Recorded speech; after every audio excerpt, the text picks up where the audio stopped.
রুহটা বের হতে চাবে না। গুনাহগারের রুহটা 360টা মাকামের দিকে দৌড়াদৌড়ি করবে।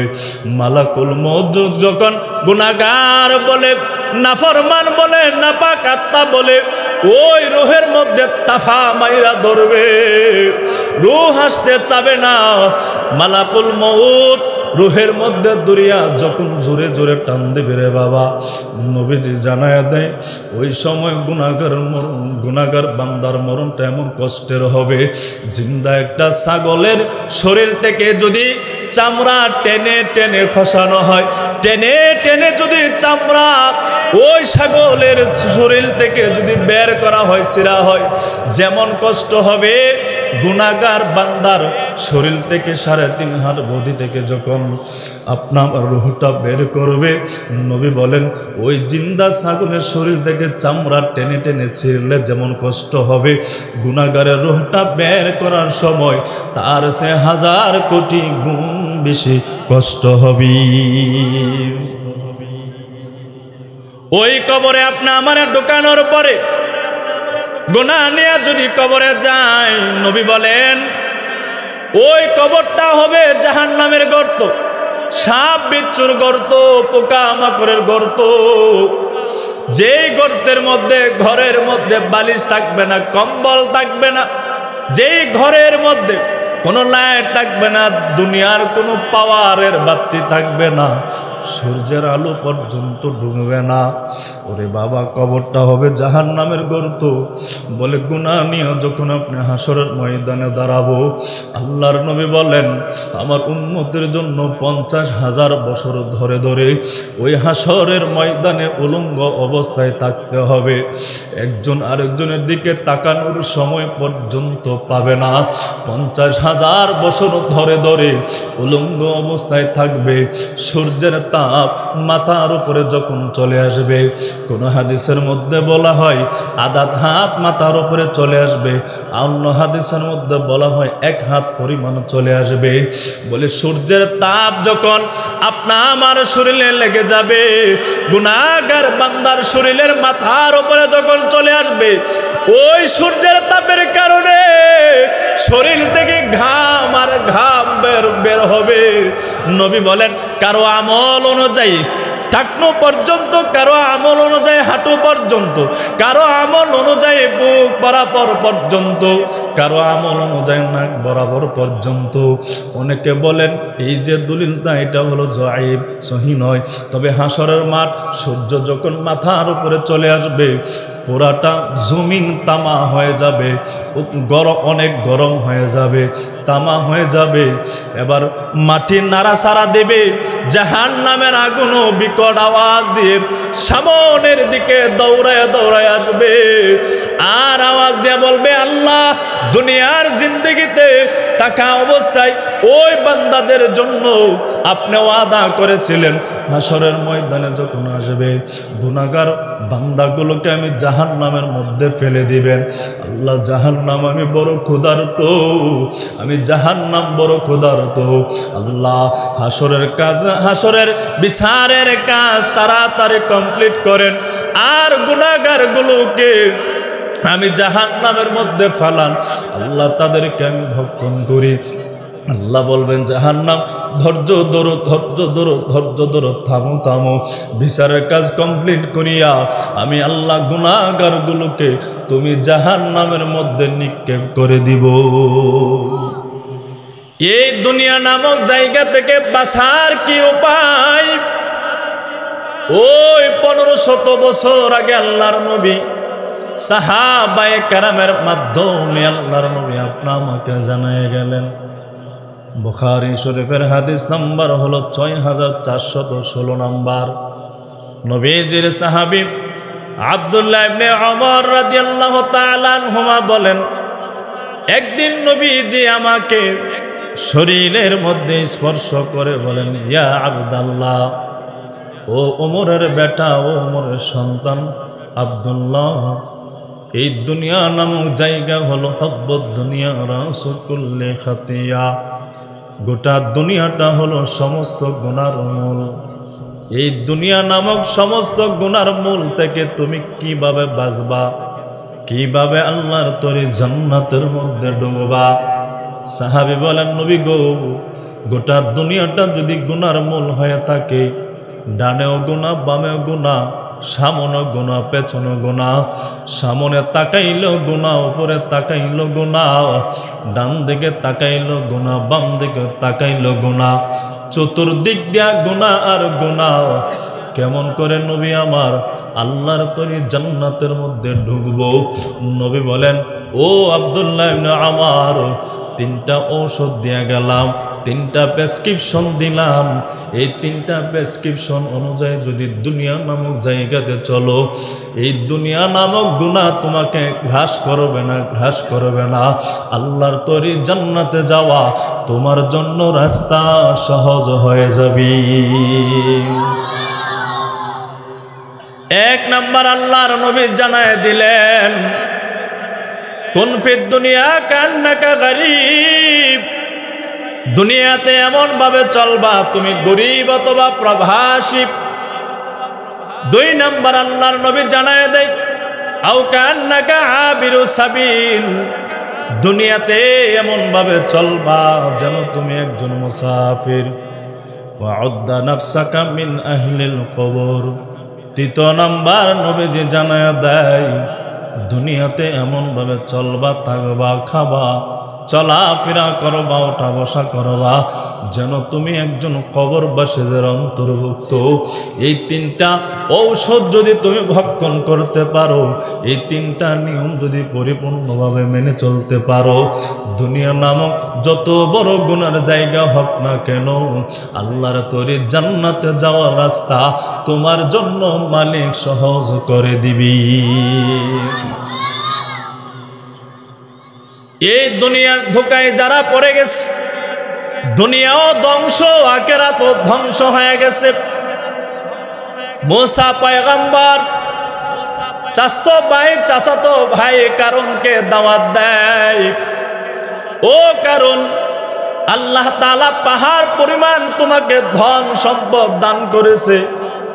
আল্লাহ রাস্তায় যাকাত দাও, আল্লাহ রাস্তায় দান করো, আল্লাহ রাস্তায় দাও, গরিব দুঃখী অসহায় মানুষকে দান সদকা করো। কারণ এবার জবাব দেয়, ও মুসা, এই সম্পদকে আল্লাহ আমাকে দিয়েছে। মুসা পয়গম্বর বলে, কারণ অবশ্যই আল্লাহ তোমাকে সম্পদ দিয়েছে, দান করেছে। কারণ দুনিয়ার দোকায় মাস্তানি নিয়া জবাব দেয়, ও পয়গম্বর মুসা, এই সম্পদ আল্লাহ আমাকে দান করে নাই, বরং আমি কারণ নিজের বুদ্ধিমত্তা দিয়া নিজের হাত দ্বারা এতগুলো সম্পদ উপার্জন করেছি। নাউজুবিল্লাহ। সম্পদ দেনওয়ালা মালিক কে? আওয়াজ দিয়া বলেন না বাবা, কে? আল্লাহ সম্পদ দেওয়ানেওয়ালা মালিক। আল্লাহ সম্পদ দেয়, আবার নেনেওয়ালা মালিক তিনি কে? বড় লোক বানানোর মালিকও তো আল্লাহ, গরিব বানানোর মালিকও তো আল্লাহ, ঠিক কিনা? এবার দুনিয়াদার কারণ জবাব দেয়, মুসা, এই সম্পদ আমার হাত দ্বারা আমি কামাই করেছি। মুসা পয়গম্বর তাওরাত কিতাব থেকে বয়ান আর বয়ান, ও কারণ ভাই এমন কথা বলবা না, আল্লাহ তোমার ধ্বংস করে ফেলবে। সম্পদ আল্লাহ দিয়েছে, সম্পদ যদি আল্লাহ রাস্তায় দান করো, সম্পদ কমবে না, কমবে না, বরঞ্চ সম্পদ থেকে যদি কেউ দান সদকা খয়রাত করে, মাদ্রাসা মসজিদ ইতিম ফান্ডে যদি দেয়, আল্লাহ বিপদ থেকে হেফাজত করে, ওই সম্পদের মধ্যে বরকত বাড়ায়া দেয় তিনি কে? আল্লাহ রাস্তায় সম্পদ দাও, দেই না, কারণ দেই না। মুসা পয়গম্বর দাওয়াত দেওয়ার পর বারবার বলার পর কারণ মানে না, গাউরামি করে। মুসা পয়গম্বর চলে গেলেন অন্য অন্য উম্মতদেরকে দিনের দাওয়াত দেওয়ার জন্য। এই দিকে কারণ আর ঘরের ভিতরে বসে থাকে না, ফন্দি করে, ফন্দি কৌশল করে, বলে আমি নিজের হাতে সম্পদ উপার্জন করেছি। মুসার তো উদ্দেশ্য ভালো না, জাকাতের কথা বলে এর দ্বারা উদ্দেশ্য হলো যেন মুসা নবী আমার সম্পদ নিয়ে বড় লোক হতে পারে, নিজের পকেট যেন ভারী করতে পারে। এই জন্য বারবার আমাকে যাকাত, বারবার সদকার তাকিন দেয়। বলেন তো দুনিয়াতে সবচেয়ে বড় ধনী হলো নবী রাসূল, ঠিক কিনা? ওনারা আল্লাহর কাছে চাইলেই পায়, কিন্তু ওনারা তো দুনিয়া গুছানোর জন্য আসে নাই, আসছে উম্মতদেরকে নিয়ে আখিরাত গুছানোর জন্য, ঠিক কিনা? মুসা পয়গম্বর দিনের দাওয়াত দেয়, কারণ কানে কানে গিয়া বলে মুসা তাওরাত কিতাব থেকে দিনের দাওয়াত দাও, জনে জনে দাও, এটা দেখতে সুন্দর হয় না। একটা পরামর্শ দেয়, বলে কি এমন পরামর্শ? বলে তুমি একটা মাহফিলের আয়োজন করো, সুন্দর করে একটা মাহফিলের আয়োজন করো, হাজার হাজার মানুষ থাকবে, তখন তুমি তাওরাত কিতাবের বয়ান করবা, ওয়াজ করবা, তোমার দিনের দাওয়াত দিবা, মানুষগুলো দলে দলে কালেমা পরে পরে মুসলমান হয়ে যাবে। মুসা নবী বলেন, কারণ তো যত কিছু করুক আর না করুক, এই পরামর্শ কিন্তু খারাপ না, ভালো। দিলের খবর জানেন তিনি কে। কারণ পরামর্শ দিলে একটা মাহফিলের আয়োজন করো, হাজার হাজার মানুষ আসবে, একসাথে দিনের দাওয়াত দিতে পারবে। উদ্দেশ্য কি শোনেন। এবার মুসা পয়গম্বর মাহফিলের আয়োজন করলেন, এইদিকে কৌশলে কৌশলে, কারণ এক বেশ্যা মহিলার কাছে গেলেন, টাকা পয়সা দুনিয়ার লোভ তাকে দেখালেন। যদি পয়গম্বর মুসার চরিত্রের মধ্যে যদি কালি দিতে পারো, কালি, দুনিয়া যত টাকা পয়সা চাও তোমাকে আমি তাই দিয়ে দেব। বেশ্যা মহিলা, জিনাকারী মহিলা, দুনিয়ার লোভে পড়ে গেছে। যেই দিন মাহফিল করবে হাজার হাজার মানুষ সামনে নিয়া, মুসা পয়গম্বর যখন তাওরাত কিতাব থেকে বয়ান করে, হঠাৎ করে একজন নারী দাঁড়াইয়া মজলিস থেকে বলো, ও পয়গম্বর মুসা, আমার কিছু প্রশ্ন আছে আপনার কাছে, আমি জানতে চাই। যখন দাঁড়াবে, কারণ সাথে সাথে দাঁড়ায় গেল, ও মুসা, আপনার কাছে আমারও কিছু জানার প্রয়োজন আছে। বলে কি জানার প্রয়োজন আছে? বলে জানতে চাই কোনো মানুষ যদি আল্লাহ তাআলার সাথে শিরিক করে কোথায় যাবে? বলে জাহান্নামে যাবে। ও পয়গম্বর মুসা, জানতে বড় মনে চায়, কোনো মানুষ যদি জিনা করে গুনার কাজ করে, জিনার কাজ করে, তাহলে তার শাস্তি কি হবে? মুসা পয়গম্বর বলেন, তাকে দুনিয়াতে হত্যা করা হবে। এবার কারণ ডাক দেয়া বলে, মুসা, আমরা তো জানি ওই যে দাঁড়ানো একজন মহিলা, ওই মহিলার সাথে তুমি জিনা করেছো, নাউজুবিল্লাহ। কে বলেছে? কই মহিলা বলেছে। এবার মহিলা দাঁড়াইয়া বলে, ও পয়গম্বর মুসা, আপনি আমার সাথে জিনা করেছেন, অন্যায় করেছেন। যখন ওই বলবে পয়গম্বর মুসাকে, যেই মাত্র বলবেন পয়গম্বর মুসা আপনি আমার সাথে জিনা করেছেন, অন্যায় করেছেন, যেই মাত্র বলবে, শব্দটা জবান দিয়া বের করবে, আল্লাহ তাআলা সাথে সাথে ওই মহিলার হাত পা জবান সাথেই সাথে অবশ করে দেয়। হাতের জায়গা, পা পায়ের জায়গায় জবান দিয়ে পয়গম্বর মুসার উপরে কলঙ্কের দাগ, জিনার দাগ আর দিতে পারে না, সাথে সাথে আল্লাহ তাআলা তার জবান পা যা আছে সব ভঙ্গ বানাই দিয়েছে। সুবহানাল্লাহ কইতেন না? এবার মহিলা হাত দ্বারা ইশারা দিয়া বলে, মুসা, আমি অন্যায় করেছি, আপনি আমাকে মাফ করে দেন। মুসা পয়গম্বর যেমন রাগান্বিত ছিল, তত বিনীয় এবং তত মন বড় উদার ছিল। দেখবেন বাবা, যেই পুরুষ যত রাগ, তার মন তত ভালো ফেস, ঠিক কিনা? যেই পুরুষ যত রাগান্বিত হয় ওই পুরুষের মনটা কিন্তু তত বেশি সাদা সিধা হয়। এবার মুসা পয়গম্বর মাফ করে দিলেন। মুসা নবী তাওরাত কিতাব থেকে আবার বয়ান করে মহিলার দ্বারায় কয়, মুসা আমার আরেকটা কথা বলার দরকার আছে। কি কথা? মহিলা ডাক দেওয়ার, মুসা আপনি আমার সাথে জিনা করেছেন বলবে। বলার আগে আগে আল্লাহ তাআলা ওই বেশ্যা মহিলার হাত পা জবান বন্ধ করে দেয়। মুসা পয়গম্বরের কাছে ক্ষমা চাইলেন, মাফ করে দিলেন। তৃতীয়বার দাঁড়ায় আবার বলবেন। এবার মুসা পয়গম্বর যখন বলবেন, মুসা পয়গম্বরকে বলবেন জিনা করেছেন, আমার সাথে তুহমত দিবে। সত্য কথা জবান দিয়া বের করনেওয়ালা মালিককে আওয়াজ দেওয়া কয় না পাবলিককে। সত্যকে হাজার পরিমাণ মিথ্যা দিয়েও ডাকা যায় না, একদিন তো একদিন সত্য ঠিকই প্রকাশ হয়ে যায়। যেই মাত্র ওই বেশ্যা মহিলা মুসা পয়গম্বরের পাক ও পবিত্র চরিত্রের মধ্যে কলঙ্কের ডাক দিবে, এই জবান দিয়া যখন বলতেছিল, মুসা পয়গম্বর আপনি আমার সাথে জিনা করেছেন, আপনার জিনার সন্তান আমার পেটের মধ্যে ধারণ করতেছি, যখনই বলবেন জবান দিয়া বের হয়ে গেল সত্য কথা। ও পয়গম্বর মুসা, আপনি পাক ও পবিত্র, আপনি সত্য নবী, আপনি সত্য নবী।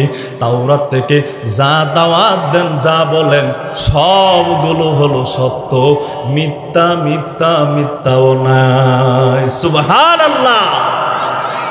ও নবী মুসা, আপনি পাক ও পবিত্র, আপনি সত্য নবী। আল্লাহ আপনাকে, আপনার উপরে তাওরাত কিতাব নাজিল করেছে, আপনি রাসূলও সত্য, আপনি নবীর সত্য, আপনার উপরে যে তাওরাত কিতাব নাজিল করেছে তাও সত্য। সুবহানাল্লাহ। এবার পয়গম্বর মুসা ডাক দিয়া বলে, ও বোন আমার, জানতে চাই, বারবার দাঁড়াইলাম, বারবার দাঁড়াইয়া আমার চরিত্রের উপরে ডাক দিবা। এই যে তোমারে পরিকল্পনা করে দিল, পরিকল্পনা আছে, কে তোমার শিখাই দিল? এবার ওই মহিলা জবান দিয়া সত্য কথা বের হয়ে যায়, ও পয়গম্বর মুসা, আমি দুনিয়ার লোভে পড়ে গেছিলাম, টাকা পয়সার লোভে পড়ে গেছিলাম। আপনার ভাই কারণ দুনিয়ার লোভ আমারে দেখাইছে, দুনিয়ার লোভ লালসা আমাকে দেখানোর পর আমাকে শিখাই দিল আমি যেন আপনার চরিত্রের ওপরে কলঙ্কের দাগ যেন দিতে পারে। আপনি আমার সাথে জিনা করেছেন, আপনি আমার সাথে অন্যায় করেছেন। যদি এই কথা যদি আমি বলি আর উম্মতের সামনে যদি তা প্রকাশ হয়ে যায়, তাহলে তো উম্মত আপনাকে সত্য নবী বলে মানবে না, সত্য নবী বলে আপনাকে দাবি করবে না। ওই আপনার ভাই কারণ আমাকে বলেছিল, আল্লাহর নবী সিজদার মধ্যে পড়ে গেল আর ডেকে ডেকে বলে, আল্লাহ আজকে আপনি আমার হেফাজত করেছেন, আপনি আমার আজকে হেফাজত করেছেন। নবীজি সিজদায় পড়িয়া মালিকের দরবারে যখন কান্নার আওয়াজ, জিবরাইল আমিন সাথে সাথে পয়গম্বর মুসার কাছে হাজির হয়ে যায়। ডাক দেওয়াল, ও পয়গম্বর মুসা, কারণের ব্যাপারে আপনি যা সিদ্ধান্ত নেবেন আল্লাহ সাথে সাথে সিদ্ধান্ত বাস্তবায়ন করে ফেলবি। মুসা পয়গম্বর জিবরাইল আমিনকে ডেকে বলো, জিবরাইল আমি এখন যা চাবো আল্লাহ তাআলা কি সাথে সাথে তা করবেন? জিবরাইল আমিন বলে, হ্যাঁ পয়গম্বর মুসা, যা বলবেন আল্লাহ তাই এখন করবে। বলে আমি চাই এই কারণকে এখনই জমিন গ্রাস করে নেক। যেই মাত্র বলল মুসা পয়গম্বর জমিনকে আদেশ দেয়, ও জমিন আর দেরি করবা না, বেঈমান মুনাফিক ওই কারণকে এখনই তুমি গ্রাস করে নাও। যখনই বদদুয়া দিল আল্লাহ তাআলার হুকুমে জমিন ফাঁক হয়ে যায়, সাথে সাথে কারণের হাঁটু পর্যন্ত জমিনের ভিতরে ঢুকে যায়। সুবহানাল্লাহ কইতেন না? কারণ এবার বিপদে পড়ে গেছে। ও ভাই মুসা, ভুল করেছি, অন্যায় করেছি, মাফ করে দাও। নবী আবার ডাক দেয়া বলে, ও মাটি, দেরি করবা না, দেরি করবা না। এই কারণ নামক বেঈমানকে তোমার ভিতরে ঢুকায় নাও। যখন আবার আদেশ দিল, কারণের মুখ বরাবর পর্যন্ত মাটি ঘাস করে নিল। এবার কারণ কান্নার আওয়াজ দিয়া বলে, মুসা আমি না তোমার চাস্ত ভাই লাগি, আমি না তোমার ভাই লাগি। যত সম্পদ আছে সব সম্পদগুলো আমার হাত দ্বারা আমি কামাই করি নাই। যা সম্পদ আছে সব সম্পদ আমার আল্লাহ আমাকে দান করেছে। আমি মেনে নিলাম, আমি মেনে নিলাম, তুমি আমারে মাফ করে দাও। মুসা পয়গম্বর রাগান্বিত হইয়া কান্নামাকে আওয়াজ দিয়া জমিনকে আবার আদেশ দেয়, এরে জমিন থামবি না, থামবি না, এই কারণের মতন বেঈমানকে গ্রাস করে নাও। যখনই বলল মাটি কারণকে গ্রাস করে নেই। আপনা আমার মায়ের নবী বলেন, কিয়ামত পর্যন্ত কারণ জমিনের নিচে থাকতেই থাকবে, যেতেই থাকবে, যেতেই থাকবে, যেতেই থাকবি। কেন ধ্বংস আসছে? দুনিয়ার লোভের কারণে পয়গম্বর মুসাকে নবী হিসেবে মানতে রাজি ছিল না, ঠিক কিনা? এখনো দেখবেন টাকা পয়সার ধন সম্পদ যখন হয়ে যায়, হৃদয়ের মধ্যে অন্তরের মধ্যে অহংকার বেড়ে যায়, ঠিক না? টাকা পয়সা হয়ে গেলে অন্তরে কি বেড়ে যায়? অহংকার বেড়ে যায়। কি বেড়ে যায় বাবা? কন্যাকা ভুল বলতেছি, ভুল বলতেছি। ডানে বামে ওলামায়ে কেরাম আছে, ভুল বললে আমার ধরাই দিবে, আমি সাথে সাথে তওবা করে নেব। সম্পদ যখন বেড়ে যায়, দুনিয়ার লোভ বেড়ে যায়।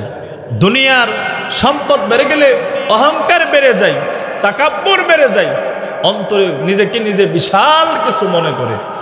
আর যখন বিশাল কিছু মনে করে, তখনই ইমাম সাহেব আর মুয়াজ্জিন সাহেব আর খতিব সাহেব আর ওলামায়ে কেরামদেরকে বাঁকা নজরে দেখে।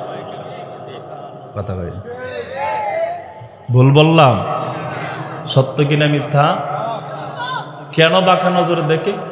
বলে দুনিয়ার লোভ। কি? দুনিয়ার লোভ। এরে যুবক ভাই, বৃদ্ধ বাবা, ও পর্দার আলের আম্মা জান, দুনিয়ার লোভ নিয়ে নিয়ে আপনি দুনিয়াতে চললেন, কিন্তু বাবা দুনিয়ার সম্পদের লোভের কারণে 5 ওয়াক্ত নামাজ পড়ার সময় আপনার আমার কাছে নাই। দুনিয়ার টাকা পয়সার কারণে রমজানের রোজা রাখার সময় আপনার আমার কাছে নাই।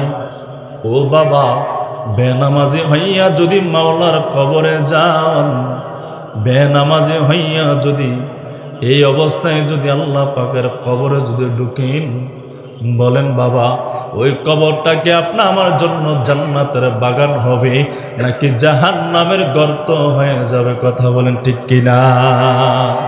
জান্নাতের বাগান হবে না, জাহান্নামের গর্ত হয়ে যাবে। এরে যুবক ভাই, বৃদ্ধ বাবা শোনেন,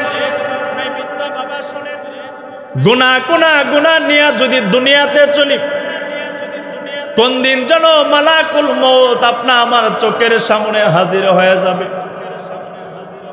কেউ কিন্তু বলতে পারে না, আপনি আমি বলতে পারি না কখন যেন মরণের ঘন্টা বেজে যাবে। ওই সময় যদি মালাকুল মউতের হাত থেকে যদি আপনি আমি বাঁচতে চাই, টাকা পয়সা কোটি টাকার সম্পদ ধন গাড়ি বাড়ি দিল, মালাকুল মউতের হাত থেকে কিন্তু দুনিয়ার কোনো মানুষ কিন্তু বাঁচতে পারবে না, ঠিক কিনা? দুনিয়ার সব জিনিস নিয়ে যদি একটা লাভও যদি থাকে, মরণ নিয়ে কিন্তু কোনো মানুষের একটা লাভ নাই। কথা বলে না। হিন্দুকে আপনি জিজ্ঞেস করেন কি মরতে হবে কিনা, সে বলে হ্যাঁ মরতে হবে। খ্রিস্টানকে আপনি জিজ্ঞেস করেন মরতে হবে কিনা, খ্রিস্টান বলে হ্যাঁ মরতে হবে। বৌদ্ধকে আপনি জিজ্ঞেস করেন মরতে হবে কিনা, বৌদ্ধ বলে হ্যাঁ মরতে হবে। যত ধর্মের লোকদেরকে আপনি জিজ্ঞেস করে মরতে হবে কিনা, সেও বলে হ্যাঁ আমাকে মরতে হবে। মরণের ব্যাপারে কারো দ্বিমত নয়, মরণের ব্যাপারে সকল ধর্মের একমত, ঠিক নেই? সবাই বিশ্বাস করে মরতে হবে। মুমিন বিশ্বাস করে মরলে যাবে জান্নাতে, আর হিন্দু বিশ্বাস করে মরলে কিছু ভালো আমল করলে যাবে স্বর্গে, না হলে যাবে কোথায়? নরকে। মুসলমান বিশ্বাস করে নেক আমল নিয়ে কবরে যেতে পারলে জান্নাতে যাবে, বদ আমল নিয়ে কবরে গেলে জাহান্নামে যাবে, ঠিক নেই? এরে যুবক ভাই, বৃদ্ধ বাবা শোনেন, গুনাহ নিয়ে যদি কবরে যাই, নবীজি জানায়া দেয় কবর সমস্ত মানুষের জন্য দুইটা জিনিস হবে। এক নাম্বার আল কবরু রাউযাতুম মিন রিয়াজিল জান্নাত। নেক আমল নিয়ে যদি আমি যদি কবরের মধ্যে ঢুকতে পারি, নবী বলেন ওই কবরটা আমার জন্য জান্নাতের বাগান হবে। আও হুফরাতুম মিন হুফারিন নার। আর যদি বাবা গুনাহ নিয়ে যদি কবরে ঢুকি, নবী বলেন ওই কবরটা আমার উম্মতের জন্য, গুনাহগার উম্মতের জন্য ওই কবরটা হবে জাহান্নামের গর্ত। কার জন্য কবরটা হবে জান্নাতের বাগান, কার জন্য হবে জাহান্নামের গর্ত? বলে নবী বলেন আমার যেই উম্মতের নেক আমল থাকবে, ভালো আমল থাকবে, ভালো আমল নিয়ে কবরে আসবে, আমার ওই উম্মতের জন্য কবরটা হবে জান্নাতের বাগান। আর যেই উম্মত গুনাহ নিয়ে দুনিয়া থেকে বিদায় হবে, আমার ওই উম্মতের জন্য কবরটা হবে জাহান্নামের গর্ত। কথা বলেন ঠিক কিনা? এ ভাই, গুনাহ করা অবস্থায় যদি মালাকুল মউত যদি আমার সামনে হাজির হয়ে যায়, জানেন মালাকুল মউত কেমন?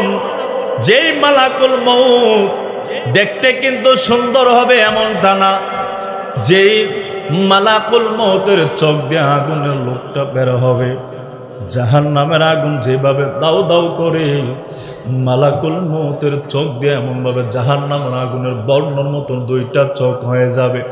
আঙ্গুলের নখগুলো বিশাল বড় বড় হবে, আওয়াজটা বিকট আওয়াজের মতন হবে। নবী বলেন ওই আজরাইল যখন গুনাহগারের জানটা যখন কবজ করবে, গুনাহগারের সামনে যখন দাঁড়াইয়া যাবে, গুনাহগার যখন দেখবে মরা মুরগির মতন ছটফট করে নাচানাচি করবে, ছটফট করে এই দিকে তাকাবে, ওই দিকে তাকাবে, মালাকুল মউত যেদিকে যাবে গুনাহগার বান্দার নজরটা সেদিকে চলে যাবে। মালাকুল মউত যখন তাফা মাইরা গুনাহগার বান্দার জানটা কবজ করবে, রুহটা যখন এই 3.5 হাত বটির থেকে বের করবে, রুহটা বের হতে চাবে না, গুনাহগারের রুহটা 360টা মাকামের দিকে দৌড়াদৌড়ি করবে।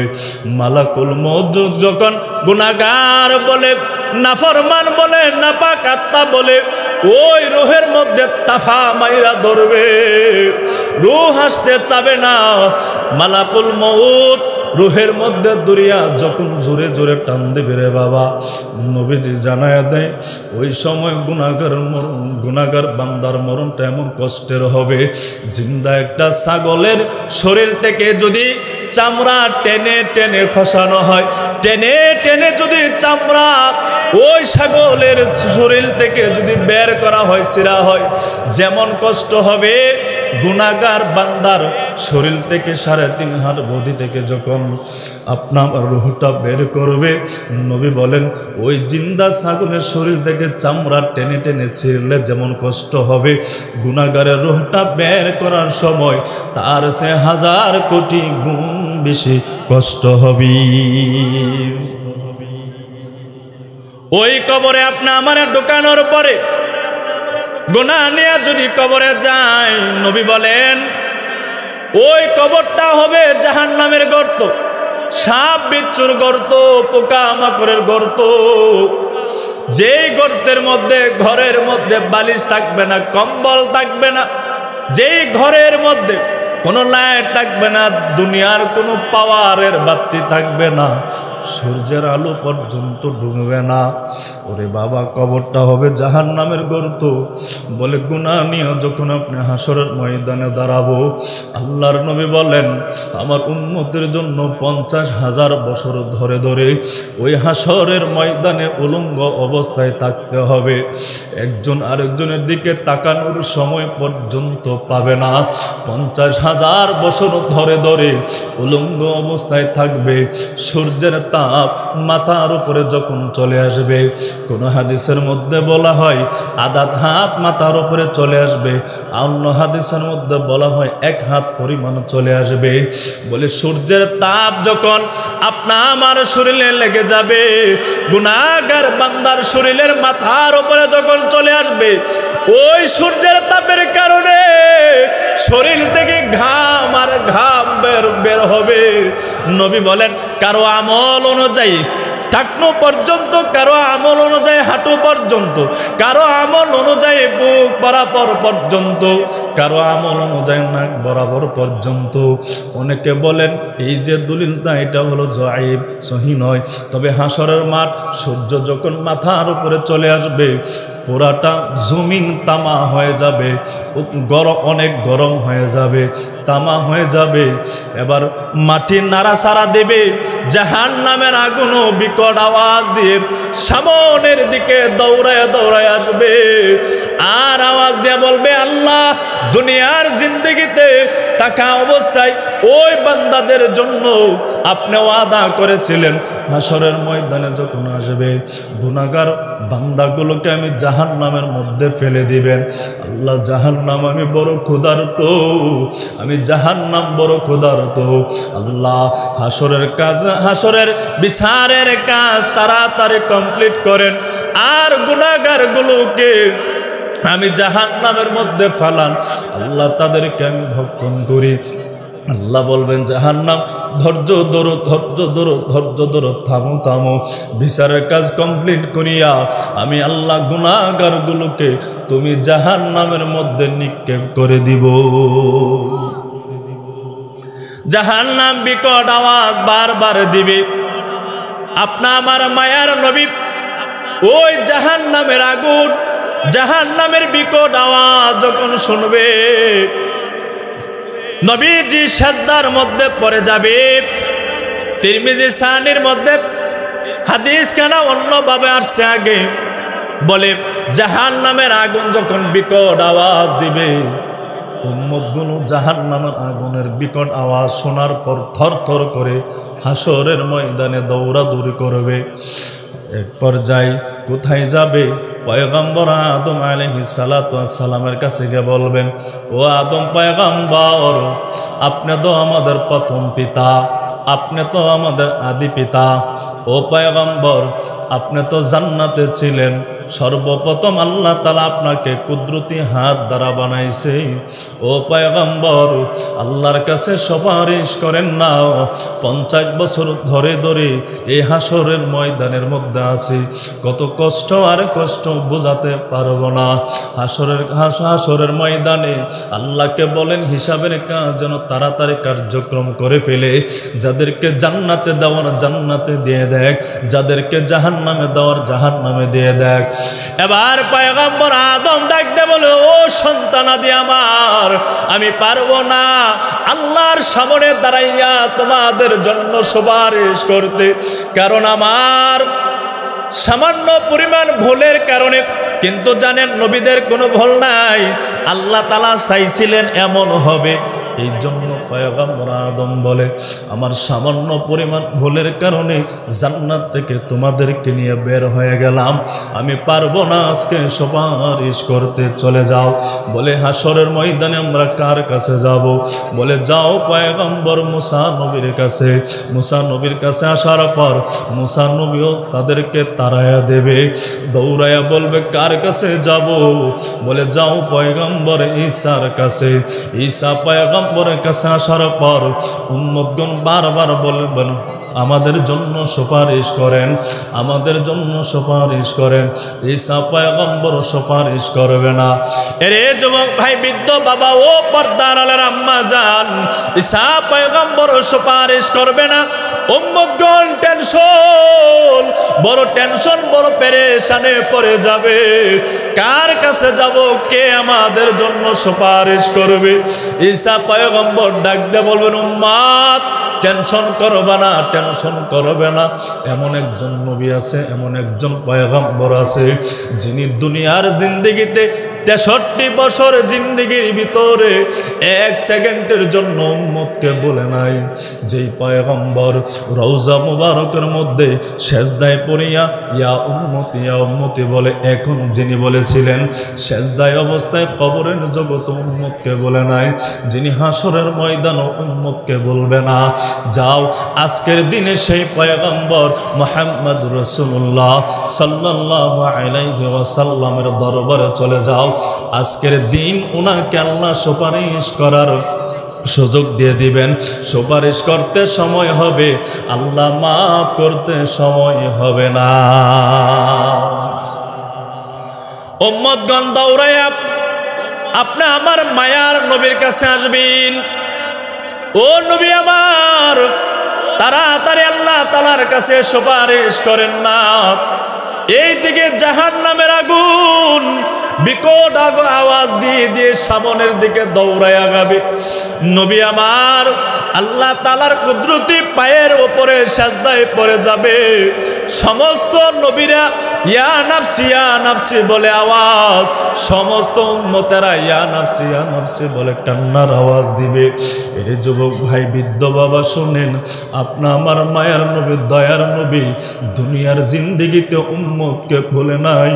সে কবরের ওই আমার নবী, আপনার নবী রওজা মুবারকেও উম্মতকে আপনা আমার ভুলে নাই, হাসরের ময়দানও ভুলবে না। নবী যে আল্লাহ তাআলার কুদরতি পায়ের উপরে সাজদায় পড়ে যাবে আর ডাক দিয়ে বলবেন, ইয়া উম্মতি, ইয়া উম্মতি, আয় আল্লাহ আপনি আমার উম্মতকে রক্ষা করেন, আয় আল্লাহ আপনি আমার উম্মতকে হেফাজত করেন। আল্লাহ ডাক দিয়ে বলবেন, নবী আমার আজকের দিন আপনাকে আনন্দ দেওয়ার দিন, আজকের দিন আপনাকে কষ্ট দেওয়ার দিন না। ও নবী, উম্মতের জন্য দুনিয়াতে বড় কষ্ট করেছেন, উম্মতের জন্য দিনের দাওয়াত দিতে গিয়ে কত গালি শুনেছেন, উম্মতকে জান্নাতের রাস্তায়, হেদায়েতের রাস্তায় দাওয়াত দিতে গিয়া কত কাফের বেঈমান আপনার উপরে জুলুম করেছে, অন্যায় করেছে, অত্যাচার করেছে। ও নবী, হাসরের ময়দান আপনাকে কান্দানোর ময়দান না। নবী আপনি মাথা ওঠান। নবী বলে, আল্লাহ আমার উম্মতকে আপনি মাফ করে দেন, আমার উম্মতকে আপনি মাফ করে দেন। আমার উম্মত যদি একটাও যদি জাহান্নামে যায়, নবী আমি আল্লাহ আমি নবীও আদা করলাম, আমি নবী ওই জান্নাতের দরজা দিয়া ঢুকব না। আল্লাহ ডাক দিয়ে বলবেন, নবী আমার মাথা উঠান। আপনি আমার নবী যখন মাথা উঠাবে, তিরমিজি হাদিসের মধ্যে আল্লাহর নবী বলেন, ৭০,০০০ ফেরেশতা ৭০,০০০ শিকল নিয়া জাহান্নামের কবরের মধ্যে বাঁধবে। ৭০,০০০ ফেরেশতা ওই জাহান্নামের কবরে বাঁধিয়া পেছনে পেছনে জোরে জোরে টান, একটা চুল পরিমাণ জায়গাও জাহান্নামকে পেছনের দিকে নিতে পারবে না। নবী দিকে আবার সাজদায় পড়ে যাবে, আবার ইয়া উম্মতি বলে কান্নার আওয়াজ দিবে। আল্লাহ ডেকে ডেকে বলবেন, নবী আমার মাথা ওঠান, আমি আল্লাহ ওয়াদা করলাম আপনার একজন উম্মতকেও আমি আল্লাহ জাহান্নামে দেব না। আল্লাহ তাআলা ডাক দিয়ে বলবেন, নবী মাথা ওঠান। নবী যখন মাথা উঠাবেন, নবীর ডান হাত মোবারকের মধ্যে আল্লাহ তাআলা কুদরতি সামান্য পরিমাণ পানি দিয়ে বলবেন, ও নবী আমার এই পানিটা জাহান্নামের আগুনের উপরে আপনি ছিটাইয়া দেন। এরই যুবক ভাই, বৃদ্ধ বাবা শুনো, চোখের পানির দাম কেমন দাম আল্লাহর দরবারে, কেমন দাম। কোন বান্দা যদি আল্লাহ তাআলার কাছে যদি জাহান্নামের ভয়ে, আল্লাহর ভয়ে যদি নবী জানায় দেয়, মান বাকা মিন হাসিয়াতিল্লাহ হারামাল্লাহু তিলকা আইনা আলান নার। কোন উম্মত যদি জাহান্নামের ভয়ে, আল্লাহর ভয়ে যদি এক মোটা চোখের পানি যদি নাকের ডগার মধ্যে ছাড়ে, নাকের আগায় ছাড়ে, নবী বলেন আমার ওই উম্মতের উপরে আল্লাহ জাহান্নামের আগুন চিরদিনের জন্য হারাম করে দেয়। নবীর হাতে সামান্য পরিমাণ পানি দিয়ে বলবেন, নবী আমার এই সামান্য পরিমাণ পানি জাহান্নামের আগুনের উপরে ছিটাইয়া দেন। নবী যখন সামান্য পরিমাণ পানি জাহান্নামের আগুনের উপরে ছিটাইয়া দেবে, যেই মাত্র ছিটাই দিবে, ও বাবা যুবক ভাই, জাহান্নামের আগুন পেছনে দৌড়ায় দৌড়ায় যেতে বাধ্য হয়ে যাবি। এবার ফেরেশতারা ডাক দিয়ে বলবে, মালিক ৭০,০০০ ফেরেশতা দিলেন, ৭০,০০০ শিকলও দিলেন, জাহান্নামের কবরে বাঁধলাম, জোরে জোরে ৭০,০০০ ফেরেশতা পেছনের দিকে টান দিলাম। ও মালিক চুল পরিমাণ জায়গাও জাহান্নামকে পেছনে হটাতে পারলাম না। এমনকি পানি দিলেন যেই পানির কারণে জাহান্নামের আগুন পেছনে যেতে বাধ্য হয়ে গেল। আল্লাহ ডাক দিয়ে বলবেন, ও আমার ফেরেশতা, এই পানি কিন্তু দুনিয়ার কোনো আটলান্টিক মহাসাগরের পানি না, এই পানি পদ্মা মেঘনা যমুনার পানি না, এই পানি সবচেয়ে বড় সাগর প্রশান্ত সাগরের পানি না, এই পানি হলো আমার গুনাহগার বান্দা দুনিয়ার দোকায় পড়ে, নফসের দোকায় পড়ে, টাকা পয়সা ধন সম্পদের দোকায় পড়িয়া আমার বান্দাগুলো জাহান্নামের উপযুক্ত হয়ে গেছিল। কিন্তু আমার বান্দাদের অন্তরে যখন আমি আল্লাহর ভয়, জাহান্নামের ভয় ঢুকে গেল, তাহাজ্জুদের নামাজ পড়িয়া, নামাজের পর অথবা 5 ওয়াক্ত নামাজ পড়িয়া আমি আল্লাহর দরবারে কান্নার আওয়াজ আর ডেকে ডেকে বলেছিল, মালিক, হাত দ্বারা, পা দ্বারা, চক্ষু দ্বারা, অঙ্গ পতঙ্গ দ্বারা কত অন্যায়, কত অপরাধ করে ফেলেছি। এই অন্যায়ের খবর আমার মা জানে না, অন্যায়ের খবর আমার বাবা জানে না, এই অন্যায়ের খবর আমার বিবি জানে না, এই অন্যায়ের খবর আমার ভাই বেরাদর, আত্মীয় স্বজন, বন্ধু বান্ধব কেউ জানে না। আয় আল্লাহ, অন্যায় করে ফেলেছি, অপরাধ করে ফেলেছি। ও মালিক, তওবা করতেছি, আর কোনোদিন অন্যায় করব না, আর কোনোদিন অপরাধ করব না। আল্লাহ মেহেরবানি করে জীবনের গুনাহগুলো মাফ করে দাও। রে আমার ফেরেশতারা, আমার বান্দা জাহান্নামের আগুনের ভয়ে, আমি আল্লাহ পাকের ভয়ে যখন আমার বান্দা ক্ষমা চায়, কারণ আমার বান্দারে তো জান্নাত দেওয়ার জন্য বানাইছি, জাহান্নামের জন্য তো আমি আল্লাহ বানাই নাই। আমার বান্দাকে বড় দয়া দিয়া, বড় মায়া দিয়া, ভালোবাসা দিয়া আমার বান্দা বান্দিগুলোকে আমি আল্লাহ বানাইছি জাহান্নামের আগুনে জ্বালানোর জন্য না। আমার বান্দা যখন আমি আল্লাহকে আল্লাহ বলে ডাক দেয়, আর চক্ষু ভাষায় ভাষায় কান্নার আওয়াজ, আমি আল্লাহ তাআলার কুদরতি হাত দ্বারা আমার গুনাহগার বান্দাগুলোর পানিগুলোকে, চোখের পানিগুলোকে আমি আল্লাহ তাআলা কুদরতি হাত দ্বারা জমা রেখেছিলাম। জানি হাসরের ময়দানে আমার বান্দাগুলো জাহান্নামের বিকট আওয়াজ শোনার পর থরথর করে কাঁপবে, ভয় পেয়ে যাবে। ওই সামান্য পরিমাণ পানি এই তওবা করার কারণে, তওবার নিয়ত নিয়ে যে পানি ছেড়েছিল আমি আল্লাহর ভয়ে, জাহান্নামের ভয়ে, ওই পানিটা আমি আল্লাহ তাআলা কুদরতিভাবে জমা রেখেছিলাম। আর এই পানিটা জাহান্নামের উপরে দেওয়ার কারণে ওই জাহান্নামের আগুন পেছনে যেতে বাধ্য হয়ে গেছি, পেছনের দিকে যেতে বাধ্য হয়ে গেছে।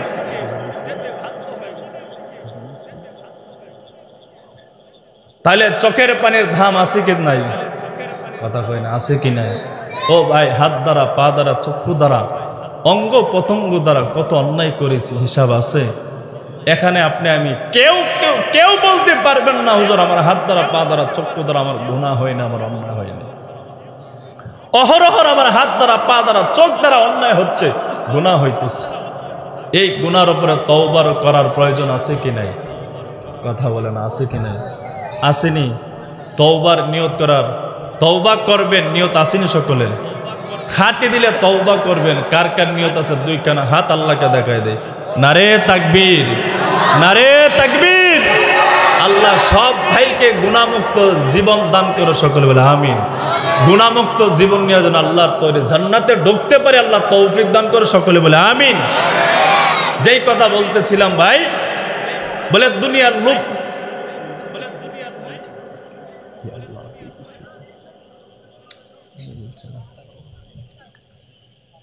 তো যেই কথা বলতেছিলাম, বলে দুনিয়ার লোভ যখন মানুষের অন্তরে ঢুকে যাবে, দুনিয়ার লোভ লালসা যখন মানুষের অন্তরে ঢুকে যাবে, ওই মানুষ দ্বারা দুনিয়ার যে কোনো গুনার কাজ করা সহজ হয়ে যাবে। এই জন্য অন্তরে দুনিয়ার লোভ ঢুকানো যাবে না। কি ঢুকানো যাবে না? দুনিয়ার লোভ ঢুকানো যাবে না। শয়তান আমাকে ওয়াসওয়াসা দিবে, এ টাকা নাই, দরিদ্র অবস্থায় পড়ে গেছো, দারিদ্রতার ভার গাড়ে চলে আসছে, যাও না সুদের উপরে টাকা আনো। না, যাওয়া যাবে না। এই দারিদ্রতার ভার, অভাব অনটন ঘরের ভিতরে ঢুকে গেছে, যাও না হারাম কাজে লিপ্ত হয়ে যাও। না বাবা, তারপরও যাওয়া যাবে না। বরঞ্চ গরিব হালতে যদি দুনিয়া থেকে বিদায় হন, নবীজি বলেন হাসরের ময়দানে টাকাওয়ালা গাড়িওয়ালা বড় লোকদের চেয়ে 500 বছর আগে গরিব মানুষগুলো আল্লাহর তৈরি জান্নাতে ঢুকে যাবে। আল্লাহর আস্তে কোন দলিল নেন ইবনে মাজাহ শরীফের হাদিস নাম্বার হলো 2122 নাম্বার। নবীর সাহাবী আবু হুরায়রা রাদিয়াল্লাহু তাআলা আনহু বর্ণনা করেন, ইয়াদখুলু ফুকারাউল মুমিনিনাল জান্নাতা ক্বাবলাল আগনিয়া। হাসরের ময়দানে গরিব দারিদ্র অসহায় ধৈর্যশীল মুমিন বান্দারা জান্নাতে ঢুকবে কার? ক্বাবলাল আগনিয়া, বড় লোক মানুষের আগে, টাকা পয়সার ওয়ালা মানুষদের আগে। কতদিন? ইয়াউমে খামসাতি মিয়াতি আম। আল্লাহর নবী বলেন 500 বছর আগে জান্নাতে ঢুকবে। কত বছর আগে? 500 বছর আগে। এই ভাবতেছেন কি যে যারা টাকা পয়সার মালিক হয়েছে এরা মনে জান্নাতে ঢুকতো না? গরিব যারা আছেন মনে করতেছেন মনে আমরা ঢুকবো, বড় টাকা পয়সা যারা আছে যা গাড়ি বাড়ি দুনিয়াতে হয়েছে কি হয়েছে, এরা আর জান্নাতে ঢুকতে পারবে না, এটা মনে মনে ভাবতেছেন। বলে না, টাকা পয়সা যে অর্জন করছে, কোন লাইনে উপার্জন করেছে, কোন পথে ব্যয় করেছে, কোন লাইনে টাকা পয়সা অর্জন করেছে, কোন লাইনে ব্যয় করেছে, এই হিসাব দিতে দিতে দিতে দিতে 500 বছর কেটে যাবে। গরিবের যদি নেক আমল থাকে, বদ আমল আমল নামায় না থাকে, নেক আমল থাকে, ধন সম্পদ নাই, তাহলে তো হিসাব দেওয়ার প্রয়োজন নাই। যার টাকা পয়সা নাই তার তো হিসাব দেওয়ার কোনো প্রয়োজন নাই। যার টাকা পয়সার আছে তার হিসাব দেওয়ার কি আছে? প্রয়োজন আছে। বড় লোক ভাই হিসাব দিতে দিতে দিতে দিতে গিয়ে ওই 500 বছর কেটে যাবে। আর এই সময় গরিব দুনিয়ার জিন্দিগিতে যে দুনিয়ার জিন্দিগিতে থাকতে চলতে খাইতে গিয়ে যে কষ্ট করছে, ধৈর্য ধারণ করছে, এই ধৈর্যের বিনিময়ে আল্লাহ তাআলা 500 বছর পর্যন্ত বড় লোকের আগে তারা আরাম আয়েশ দান করবে। এরে যুবক ভাই, বৃদ্ধ বাবা ও পর্দার আলার আম্মা জান, নবী আমার জানায় দিলেন দুনিয়ার সমস্ত গুনার মূল থেকে বাঁচতে যদি চাও, বলে 3টা প্রেসক্রিপশনের অনুসরণ করো, 3টা ঔষধ তুমি খেয়ে নাও, তাহলে দুনিয়ার জিন্দেগি সমস্ত গুনার মূল হওয়ার পর আল্লাহর তৈরি জান্নাতের মেহমান হওয়া তোমার জন্য সহজ হবে। 1 নাম্বার আল্লাহর নবী জানায় দিলেন, কুন ফিদ দুনিয়া কান্নাকা গরিব। দুনিয়াতে এমন ভাবে চলবা তুমি একজন প্রবাসী। ও ভাই, আমি আপনাদের সামনে আসছি, নিয়ত কি? বলে 1-1.5 ঘন্টা আপনাদেরকে নিয়ে দিনই কথাবার্তা বলবো, তারপরে আমার জায়গা অস্থায়ী জায়গা হবিগঞ্জে আমি চলে যাব। এখানে কেন আসলাম? আপনারাই কেন আজকে মাহফিলের মধ্যমণি আল্লামা শায়েখ নজরুল ইসলাম কাসেমি হাফিজাহুল্লাহকে আনতেছেন? বলে হজরতের জবান থেকে কোরআন হাদিসের বয়ান শুনবো আর নেক আমল করব, এই নিয়তে আনতেছেন। ঘণ্টাখানিক সময় কথাবার্তা শোনার পর হুজুরও কিন্তু হুজুরের গন্তব্যস্থানে চলে যাবে। দুনিয়া নামক জায়গা নবী কেন বললেন মুসা প্রবাসীর মতন থাকবেন? 5 লক্ষ 20 লক্ষ টাকা 10 লক্ষ টাকা ব্যয় করিয়া বিদেশ যান, কেন যান? কেনই বা উদ্দেশ্য? বলে টাকা দিয়ে পাঠাইলাম। কেন? বলে টাকা দিয়ে পাঠাইলাম সেখানে গিয়ে যেন টাকা পয়সা বেশি উপার্জন করিয়া আমার এই বৃহত্তর লালাদিঘির পার যেন টাকা পাড়ায়। এই জায়গা থেকে সিলেটের মেইন কেন্দ্রের ভিতরে উর্বর জমিন ক্ষয় করব, কিনব, তার উপরে 5 তলা বিল্ডিং বানাবো। যুবক যদি হয়ে যায়, সুন্দর একটা মেয়েদিকে বিবাহ বন্ধনে আবদ্ধ হব। কেন এত কিছু করব? বলে মারা যাওয়ার আগ পর্যন্ত যেন আমি সুখ শান্তিতে যেন চলতে পারি, ঠিক কিনা? মালিক আল্লাহ তাআলাও আপনি আমাকে এই দুনিয়ার জিন্দেগিতে কাকে 40 বছর 50 বছর 60 বছর 70 বছর হায়াত দিয়া আল্লাহ তাআলা দুনিয়াতে পাঠিয়ে দিল। কেন জানেন? ওই রূহের জগতে আপনা আমাকে সবাইকে আল্লাহ তাআলা প্রশ্ন করেছিল, আলাস্তু বিরাব্বিকুম, ও রূহের জগৎ বলো আমি আল্লাহ তাআলা কি তোমাদের রব নয়? আমি আল্লাহ তাআলা কি তোমাদের রব নয়? সেদিন আপনি আমি সবাই জবাব দিয়েছিলাম কালো বালা শাহিদনা, হ্যাঁ হ্যাঁ আল্লাহ আপনা আমাদের রব, আপনা আমাদের রব, আপনা আমাদের রব। আল্লাহ রিটার্ন প্রশ্ন করেছিল, ও রূহ জগৎ বলো না আমি আল্লাহ কয়টা ব্যাপারে রব? সেই দিন জবাব দিয়েছিলাম মালিক আপনি হলেন আমাদের 6টা ব্যাপারে রব। কয়টা? 6টা ব্যাপারে আপনি আমাদের রব। কয়টা ব্যাপারে? 1 নাম্বার হলো ব্যক্তি জীবনে আপনি আমাদের রব। 2 নাম্বার হলো পারিবারিক জীবনে আপনি আমাদের রব। 3 নাম্বার হলো সামাজিক জীবনে আপনি আমাদের রব। 5 নাম্বার হলো রাষ্ট্রীয়ভাবে আপনি আমাদের রব। 6 নাম্বার হলো আন্তর্জাতিকভাবে আপনি আমাদের রব। 5 নাম্বার 6 নাম্বার হলো অর্থনৈতিক দিক দিয়ে আপনি আমাদের রব। এই যে 6টা রব ওই রূহের জগতে আপনি আমি দাবি করেছিলাম, এই 6টা হক ভালোভাবে মানে কি মানি নাই। এই জন্য আল্লাহ তাআলা দুনিয়া নামক জায়গাকে আল্লাহ তাআলা পরীক্ষার হল বানায় দিছে। আপনি আমি হলাম পরীক্ষার্থী, মালিক আল্লাহ হলো পরীক্ষক। 6টা ওয়াদা ঠিকঠাকভাবে মানে কি মানি নাই, এই জন্য আল্লাহ দুনিয়া নামক পরীক্ষার হল বানায় দিল।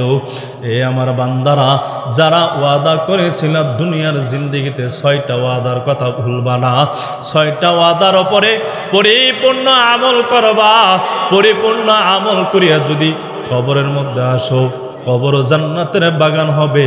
হাসরের ময়দানও তুমি কোনো অপমান হবে না, হাসরের ময়দানও সম্মান পেয়ে বিনা হিসেবে আমি আমার তৈরি জান্নাত তোমাদেরকে দান করে দেব। এই দুনিয়া নামক পরীক্ষার হলের মধ্যে আল্লাহ তাআলা পাঠায় দিল পরীক্ষার জন্য। 2 নাম্বার আল্লাহর নবী বলেন আও কান্নাকা আবিরুস সাবিল, বলে গোটা দুনিয়াটা হলো তোমার জন্য মুসাফির খানা। যদি মুসাফির খানা যদি মনে করো, তাহলে কোন বান্দা যদি আপনাদের এই বৃহত্তর লালা দিঘির পার থেকে কোনো মানুষ যদি ঢাকা শহরে যায়, 2-3 দিনের কাজ নিয়া বান্দা চাবে 2-3 দিনের কাজটা যেন 1 দিনের ভিতরে কমপ্লিট করতে পারে। কেন রে বাবা? বলে ঢাকা শহরে আমি আসছি আমার কাজটা কমপ্লিট করার জন্য আসছি, শেষ করার জন্য আসছি। ঢাকা শহরে গিয়া কিন্তু বান্দা 3 দিনের কাজ নিয়ে গিয়া বান্দা কিন্তু জমি কিনবে না, ওই জায়গায় 5 তলা বিল্ডিংও বানাবে না, মনে মনে সিদ্ধান্ত নিবে না হায়াত জিন্দেগি পর্যন্ত এখানে আমি বসবাস করব। বলে ওই বান্দার টার্গেট হলো 3 দিনের কাজ নিয়ে গেলাম, এই 3 দিনের ভিতর আমার কাজটা যেই কোনোভাবে কমপ্লিট করতে হবে, তারপরে আমার অস্থায়ী জায়গা সিলেটের মধ্যে চলে আসতে হবে। আল্লাহ বলেন ও গোলাম তোমাকে আমি আল্লাহ তাআলা কয়দিনের সময় দিয়ে দিলাম? কাউকে দিলাম 20 বছর, কাউকে দিলাম 30 বছর, কাউকে দিলাম 40, 50, 60, 70 বছর আমি আল্লাহ দিয়া দিলাম। এই হায়াত নামক কেন দিলাম? বলে দুনিয়ার জায়গাটা হলো মুসাফির খানা, কেউ থাকতে পারবা না, কেউ থাকতে পারবা না। ভালো আমল নিয়ে যদি আসতে পারো চিরস্থায়ী জায়গা জান্নাতে আমি আল্লাহ ঢুকায়া দেব। 3 নাম্বার আল্লাহর নবী জানায়া দেয়, ও আমার উম্মত ওয়া'উদ্দা নাফসাকা মিন আহলিল কবর, বলে নিজেকে তুমি একজন কবরবাসীদের অন্তর্ভুক্ত মনে করো। কেন রে উম্মত আমার মনে করবা? বলে যেই বান্দা কবরের মধ্যে ঢুকে গেছে, যেই বান্দা কবরওয়ালা হয়ে গেছে, কবরের বাসিন্দা হয়ে গেছে, ওই বান্দার জবান দিয়া কিন্তু কোনোদিন মিথ্যা কথা বলতে পারবে না। যেই বান্দা কবরওয়ালা হয়ে গেছে ওই বান্দা কোনোদিন আমানতের খেয়ানত করতে পারবে না। যেই বান্দা কবরওয়ালা হয়ে গেছে ওই বান্দা কিন্তু দুনিয়ার কোনো গুনার কাজে লিপ্ত হতে পারবে না। মুমিন বান্দা দুনিয়াতে চলবা, দুনিয়াতে থাকবা, দুনিয়াতে খাবা, দুনিয়াতে চলাফেরা করবা, দুনিয়ার গুনার ধারে কাছে যাবা না, 5 ওয়াক্ত নামাজ ছেড়ে দিবা না, রমজানের রোজা ছেড়ে দিবা না, বেশি বেশি নেক আমল করবা, গুনার কাজের ধারে কাছেও যাবা না। যদি বান্দা নিজেকে কবরওয়ালাদের মতো যদি মনে করার গুনাহ যদি না করো, হব্বদ দুনিয়া রাসু কুল্লে খাতিয়া। দুনিয়াটা যত গুনার জায়গা হোক না কেন, এই গুনাহ থেকে বেঁচে আল্লাহর তৈরি জান্নাতে যাওয়া সহজ হয়ে যাবি, ঠিক কিনা? কিন্তু দুনিয়ার লোভ ঢুকলেই তো সব বেজালের মূল। সাদ্দাত একজন গরিব মায়ের সন্তান ছিল। মালাকুল মউত আজরাইলকে আল্লাহ প্রশ্ন করেছিল, ও আজরাইল, তুমি যে এত মানুষের জান কবজ করো, তোমার কি কোনোদিন কি কারো প্রতি মায়া লাগে না? আল্লাহ জানেন তার মায়া লাগে না, এরপর প্রশ্ন করে কেন? জিবরাইল মালাকুল মউত বলে, আল্লাহ হ্যাঁ, আমি এত মানুষের জান কবজ করেছি, কিন্তু দুইজন মানুষের জান যখন আমি কবজ করি, আমি আজরাইলের বড় মায়া লেগেছে। আল্লাহ বলে, আজরাইল কোন সেই দুইজন মানুষ? আল্লাহ আজরাইলের মনের খবর জানে কি জানে না? কথা বলে না, জানে কি জানে না? প্রশ্ন করলেন, কোন দুইজন মানুষ? আজরাইল বলে, আল্লাহ ও একজন মানুষ। কোন মানুষ? বলে, সমুদ্রের মধ্যে যখন ট্রলার অথবা নৌকা বলেন, লঞ্চ বলেন, ডুবে গিয়েছিল, একটা গর্ভবতী মহিলা জান বাঁচানোর জন্য একটা তক্তার উপরে ভেসে আসছিল। ওই সময় ওই মহিলাটা সন্তান দুনিয়াতে ভূমিষ্ঠ হয়েছিল, সন্তান দুনিয়াতে আগমন করেছিল। এই মুহূর্তে আপনি আমাকে আদেশ দিয়েছিলেন, আজরাইল যাও, ওই মায়ের জানটা এখনই তুমি কবজ করে নিয়ে আসো। আল্লাহ, যখন আমি জানটা কবজ করি তখন আমার খুব মায়া লেগেছিল, কিন্তু এটা তো আমার দায়িত্ব, এটা আমার কাজ। আমি তো হাজারো কষ্ট পেলেও আমি তো তার জান না কবজ করে পারবো না। তখন আমি বড় কষ্ট নিয়ে, মায়া নিয়েই ওই মহিলার জানটা আমি কবজ করেছিলাম। বলে, বুঝলাম। দ্বিতীয় নাম্বার বলে, ওই যে একজন আসিল সাদ্দাত, জান্নাত বানাইলো, জান্নাতে ঢুকবে, এক পা জান্নাতের ভিতরে আর এক পা জান্নাতের বাহিরে। এক বর্ণনা। দ্বিতীয় বর্ণনা হলো সাদ্দাত জান্নাতে যাবে, অনুমতি দিলেন জানটা যেন আমি কবজ করি। এক পা হলো ঘোড়ার উপরে, আরেক পা হলো মাটির উপরে। এই মুহূর্তে বলেছিলেন তার জানটা কবজ করার জন্য। কিন্তু সাদ্দাত এত পরিশ্রম করিয়া, এত আশা আকাঙ্ক্ষা নিয়ে দুনিয়ার জান্নাত বানাইছিল, আপনার সাথে প্রতিযোগিতা দিয়া যখন বললেন তার জানটা কবজ করব, সে তো আর জান্নাত দেখে নাই। জান্নাত দেখার আগে তার জানটা যেন কবজ করি। এই মুহূর্তে যখন আমি তার জানটা কবজ করি, আমার একটু মায়া লেগেছে। সাদ্দাত ওই তক্তায় বেশে আসিল যে মায়ের সন্তান, ওই সন্তানের নাম ছিল সাদ্দাত। এই সাদ্দাত, আল্লাহ তাআলা যখন সাদ্দাতকে দুনিয়ার ধন সম্পদ, টাকা পয়সা, ক্ষমতা দান করেছিল, আর জান্নাতের নিয়ামতের কথা যখন সে শুনেছিল, তখন মনে মনে ভাবছিল আখেরাতে গিয়ে কখন জান্নাতের আরামায়েশ, ভোগ বিলাস আমি ভোগ করব। দুনিয়াতে আল্লাহর সাথে প্রতিযোগিতা দিয়ে যুদ্ধের ময়দানে নেমে দুনিয়াতে জান্নাত বানানোর জন্য প্রতিযোগিতায় নেমে গেছিল।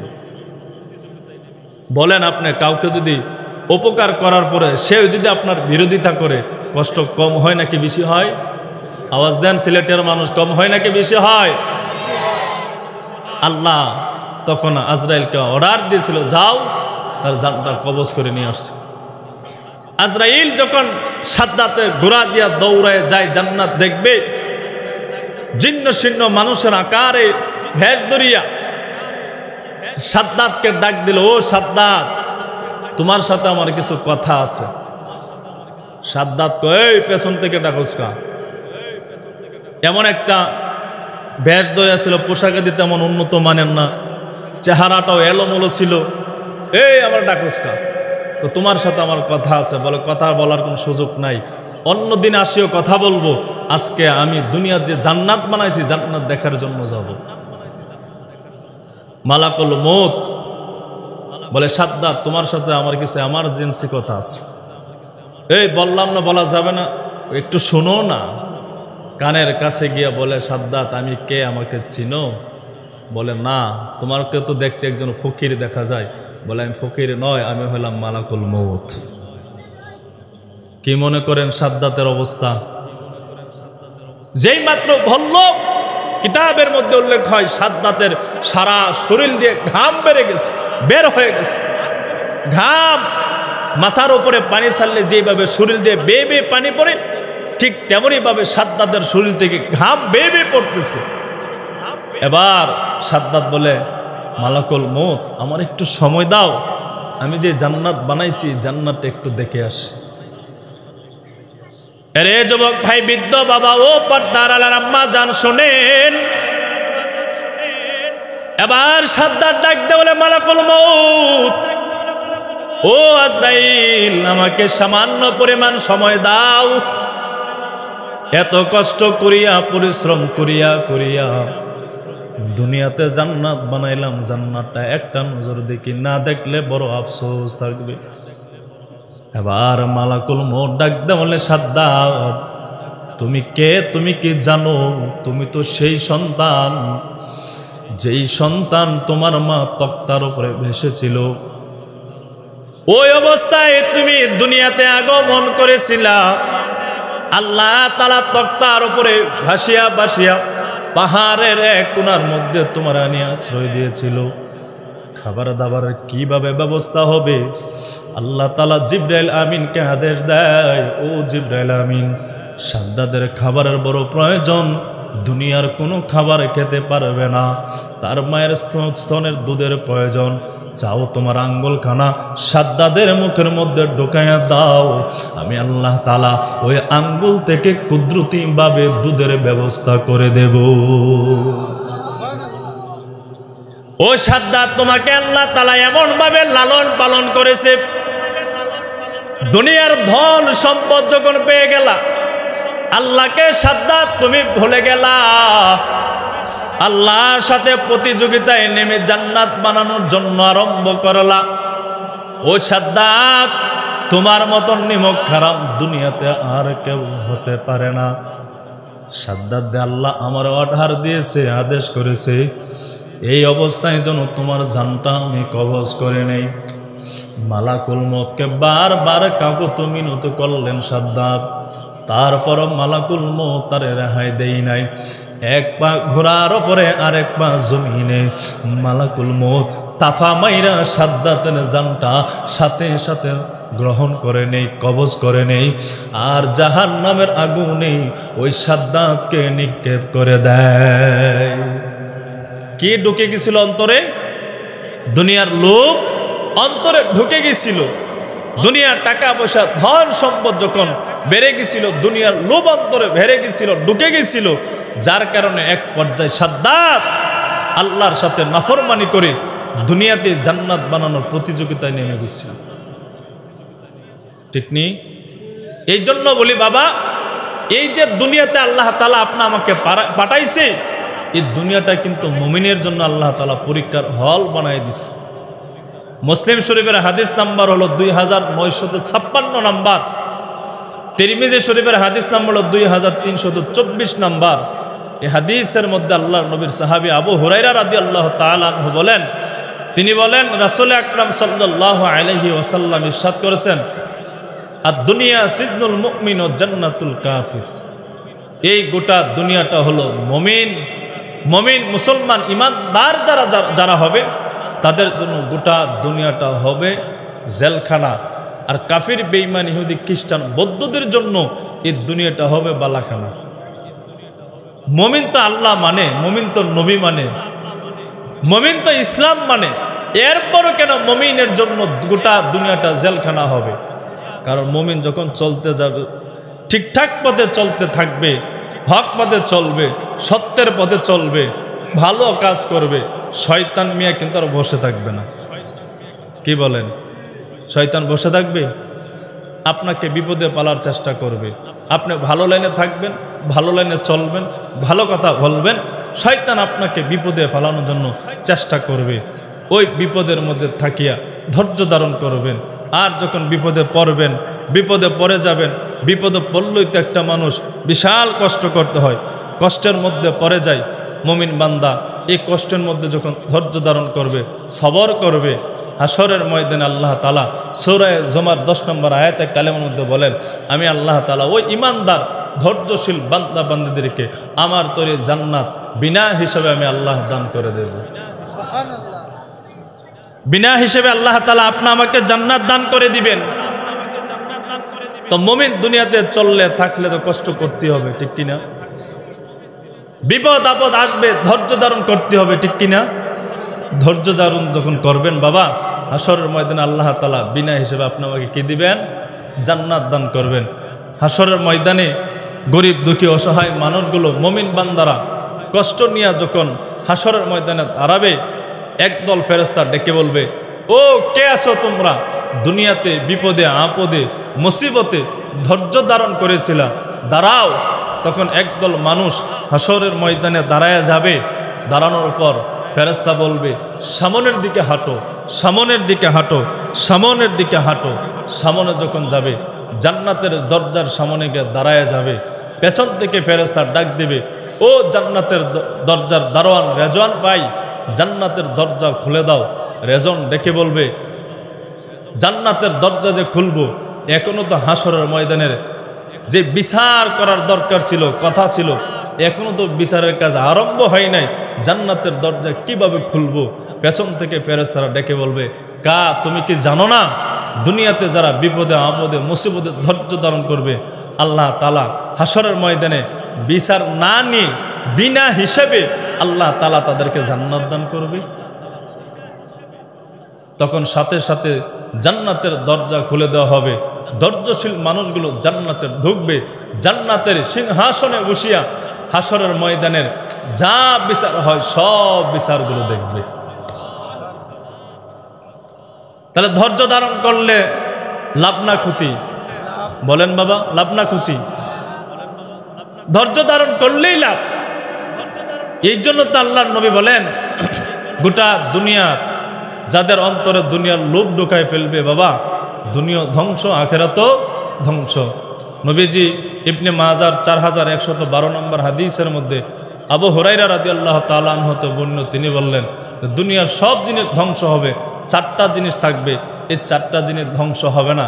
এই চারটা জিনিস দুনিয়া তো সম্মান পাবে, আখেরাতও সম্মানিত হবে।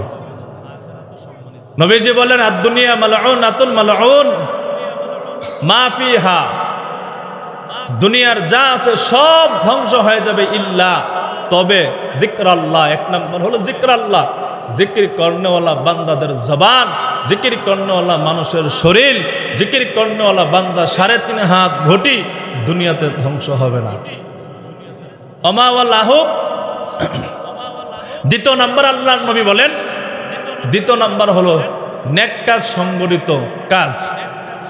নেক কাজ যারা করবে, নেক কাজ যারা বেশি বেশি করবে, এই নেক কাজ করনেওয়ালা আল্লাহর বান্দা বান্দিরা দুনিয়াতে ধ্বংস হবে না। 3 নম্বর আল্লাহর নবী বলেন, আও আলিমান, যারা আলেম উলামায়ে কেরাম আছে, যারা আলেম আছে তারা দুনিয়াতে ধ্বংস হবে না। সব মানুষ ধ্বংস হয়, উলামায়ে কেরামের শান কোনোদিন ধ্বংস হয় না, ঠিক নেই? হাজারো জনের চেষ্টা করে উলামায়ে কেরামের শান নষ্ট করার লাগে, কিন্তু পারে না। কারণ উলামায়ে কেরামকে সম্মান দিয়েছেন তিনি কে? জোরে বলেন কে? আল্লাহ। আলেম ওলামাদেরকে সম্মান দিয়েছে। এই যে সম্মানের চেহারা আমার আল্লাহ বসাইছে, এই সম্মান দিছে কে? আজকে মাহফিলের মধ্যে মনে আল্লামা নজরুল ইসলাম কাসেমি শুধু সারা বাংলাদেশ নয়, সারা দুনিয়ায় সফর করে দিনের দাওয়াত দেই, উম্মতের দরদি হয়ে দিনের দাওয়াত দেই, এই সম্মান দিছেন কে? 4 নম্বর হলো আও মুতাআল্লিমা। 4 নম্বর আল্লাহর নবী বলেন, তলবুল ইলম, ছাত্র ভাই যারা দ্বীনি ইলম অর্জন করে, ছাত্র দ্বীনে হাদিস, দ্বীনের কোরআন, দ্বীনের কোরআন শরীফ অর্জন করে, জ্ঞান শিখে, হাদিস জ্ঞান, হাদিসের জ্ঞান অর্জন করে, ইসলামিক পাঠ্য ভয় পড়ে, অর্থাৎ টোটাল সমস্ত জিনিস ইসলাম মাইন্ডে বান্দা চলে, একজন ছাত্র ভাই দুনিয়া তো ধ্বংস না, আখিরাতও ধ্বংস নাই। এর জন্য আপনাদের কাছে দরখাস্ত থাকবে, আপনাদের যাদের ছেলে আছে একজনকে হাফেজে কোরআন বানাবেন, একজনকে আলেম বানাবেন। যাদের মেয়ে আছে তাদেরকে মাদ্রাসা পড়াইয়া আলেমা বানাবেন। পারবেন ইনশাআল্লাহ? পারবেন। একজন সন্তানকে আলেম বানান, সন্তানকে হাফেজে কোরআন বানান।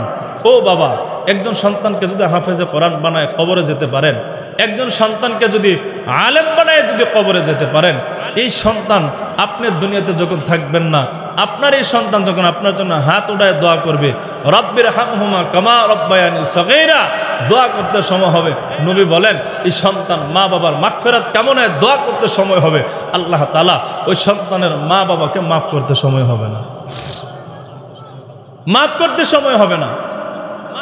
আপনার ছেলেকে আপনি স্কুলে পড়ান, কলেজে পড়ান, ভার্সিটিতে পড়ান, আমি মৌলভী আপনার জীবনও বাধা দিতাম না। তবে আপনার কাছে হাতে পায়ে ধরা অনুরোধ আমার থাকবে, আপনার সন্তানকে সুশুদ্ধভাবে যেন কোরআন শরীফ পড়তে পারে, এতটুকু চেষ্টা আপনার করা দরকার। আপনার ছেলে আপনার মেয়ে যেন ইসলামিক যতটুকু জ্ঞান শিখলে জান্নাতে যাওয়ার রাস্তা সহজ হয়ে যাবে, এতটুকু জ্ঞান আপনার ছেলে মেয়েকে আপনি শিখাইয়া যান। আপনার ছেলেকে যদি সুশুদ্ধভাবে কোরআন পড়াতে পারেন, সুশুদ্ধভাবে কোরআন শিখে, তাহলে আপনি যেদিন দুনিয়াতে থাকবেন না, সেদিন আপনার মাথার পেছনে পাশে বসিয়া আপনার সন্তান কিন্তু তেলাওয়াত করবে। বড় একজন অফিসার, বড় এক ডিপার্টমেন্টের বড় একজন অফিসার, বাবা মারা গেছে, দৌড়াই আসছে বাবার জানাজার দেওয়ার জন্য। দুনিয়া কামাই করলো, দুনিয়ার বড় উচ্চ পর্যায়ে শিক্ষিত, কিন্তু একজন ইমাম সাহেব জানাজার নামাজ পড়ায়, আল্লাহর বান্দা দুই কানা হাত বেঁধে শুধু দাঁড়ায় লইছে, ইমাম সাহেব কি পড়ে, কিভাবে নামাজ পড়তেছে, কি পড়তেছে, চার তাকবীরের ভিতরে কি পড়ে, ওই অফিসার কিছুই পড়তে পারে না, শুধু চোখ বে বে বে টপ টপ টপ টপ করে পানি ছাড়তেছে, আর জানাজার নামাজের মধ্যে হাউমাউ করিয়া কাঁদতেছে।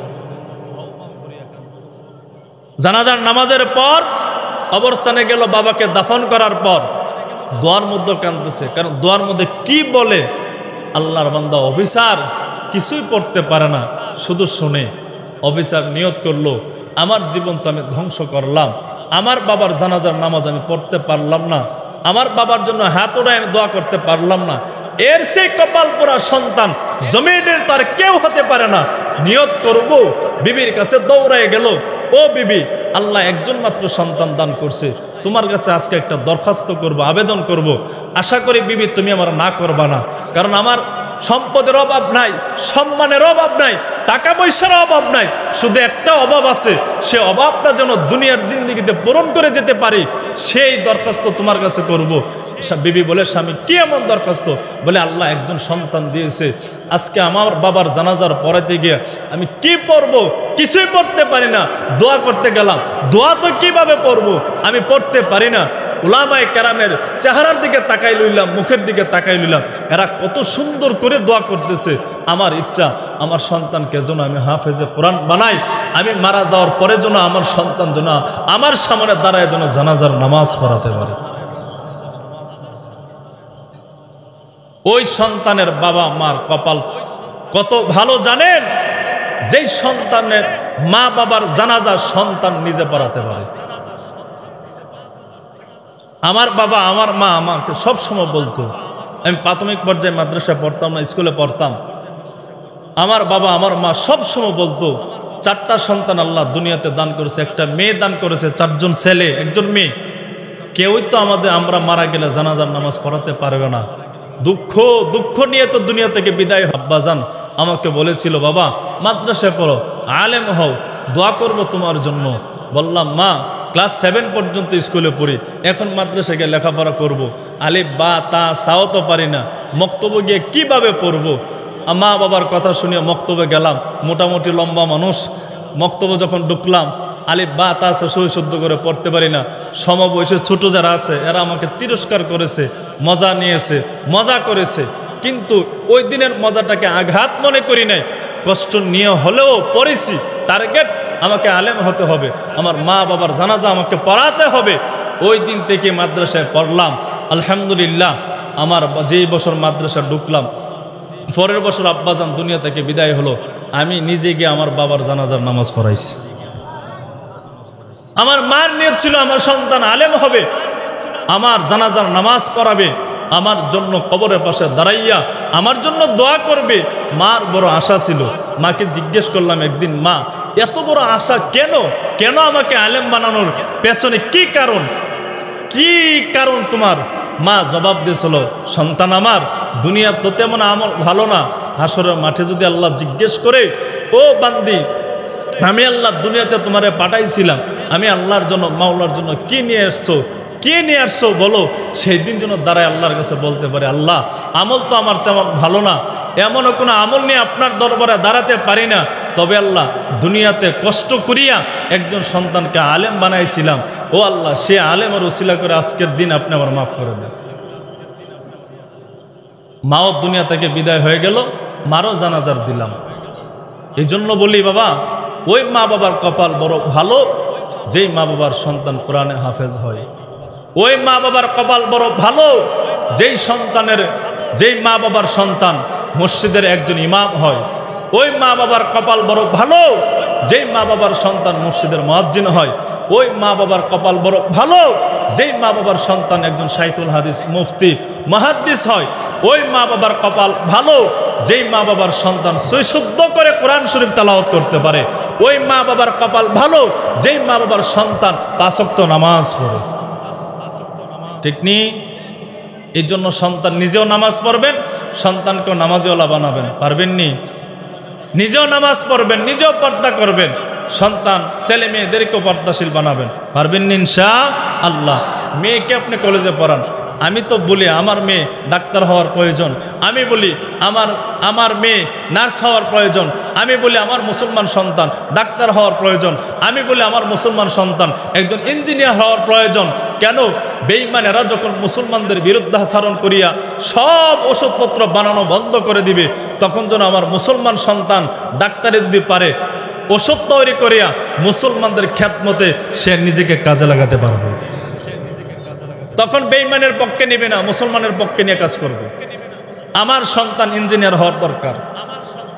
আমার সন্তান ইঞ্জিনিয়ার হতে হলে বেঈমান বেদিনদের কাছে আমাদেরকে যেতে হবে না। আমার বোন যদি ডাক্তার হয়, আমার মাকে, আমার মেয়েকে, আমার ওয়াইফকে কোনো বেপর্দা পুরুষের কাছে গিয়ে চিকিৎসা করাতে হবে না, বরঞ্চ একজন নারীর কাছে একজন নারীকে চিকিৎসা করার সুযোগ করা যাবে। এর জন্য আমার ভাই ডাক্তার হওয়ার প্রয়োজন আছে, আমার বোন ডাক্তার হওয়ার প্রয়োজন আছে কি নাই? তবে আমার বোন যেন শরীয়তের পর্দা মানে, কারণ ডাক্তার না হলে জাহান্নামে যাবে, কোনো হাদিস কোরআনে নাই। ইঞ্জিনিয়ার না হলে জাহান্নামে যাবে, কোথাও নাই। কিন্তু পর্দা যদি না মানে, পুরুষ যদি পর্দা না মানে, নারী যদি শরীয়তের ফরজ বিধান যদি পর্দা না মানে, এই ফরজ বিধান না মানার কারণে কবিরা গুনাহ নিয়ে জাহান্নামের আগুনে কিন্তু জ্বলতে হয়। যাদের বাবা নাই তারা বোঝে মা কি জিনিস। যুবক ভাই গো, যাদের মা বাবা আছে কদর দিতেছ না, মা বাবার কদর দাও। মা বাবার কদর যদি দিতে পারো, দুনিয়া তো লাভ, আখেরাত লাভ। ঠিক নেই? নবীজি বললেন, যার মা বাবা দুনিয়াতে বেঁচে আছে তার 2টা জান্নাত আছে, যার একজন আছে মা অথবা বাবা তার একটা জান্নাত আছে। যার মাও নাই, যার বাবাও নাই, দুনিয়াতে তার জান্নাতই নেই। দুনিয়াতে 2টা জান্নাত নেই। এই জন্য জান্নাত যাদের আছে তাদের কদর করার প্রয়োজন আছে কি নাই? আওয়াজ দিয়া বলি ভাই, কদর করার প্রয়োজন আছে কি নাই? না গো, তোমার মতন নয় না কেহ, আমায় বুকে টানি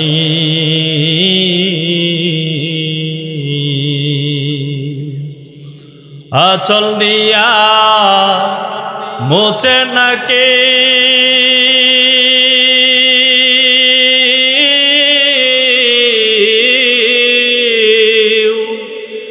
আঁচল দিয়া মোচে না কেউ আমার চোখের পানি।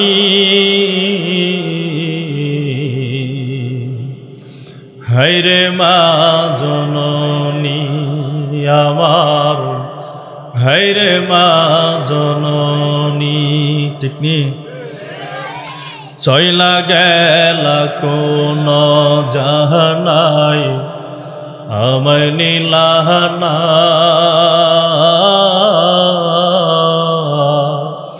একলা বৈশা কান্দি আমি, নাই যে আপন জনা। চইলা গেলা কোন জাহানাই আমায় নীলাহানা একলা বৈশা কান্দি মাগো নাই যে আপন জনা জীবন আমার যাইব কেমনি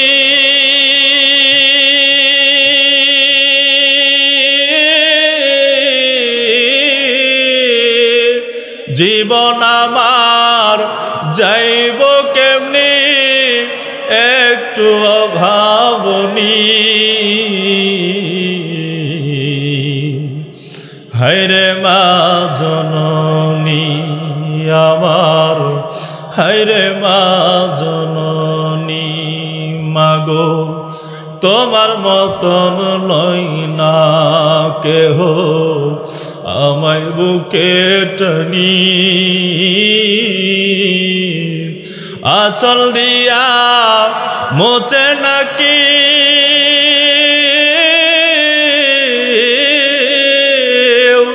আঁচল দিয়া মোচে নাকি আমার চোখের পানি হায়রে মা জননী আমার হায়রে মা জননী ঠিক নি অনাদর কাটে মাগো আমার জীবন ভাগ্যে দোষে রইল বাবা দূরেতে এখন অনাদর কাটে মাগো আমার জীবন ভাগ্যে দোষে রইল বাবা দূরেতে এখন তুমিও নাই বাবাও নাই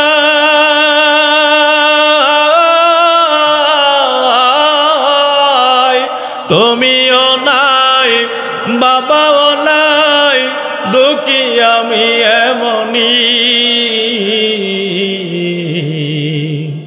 হায়রে মা জননী আমার হায়রে মা জননী মাগো তোমার মতন লই না কেহ আমায় বুকে টানি আঁচল দিয়া মোচে নাকি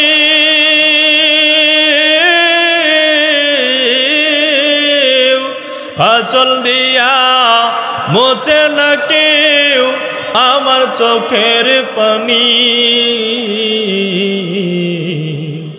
হায়রে মা জননী আমার হায়রে মা জননী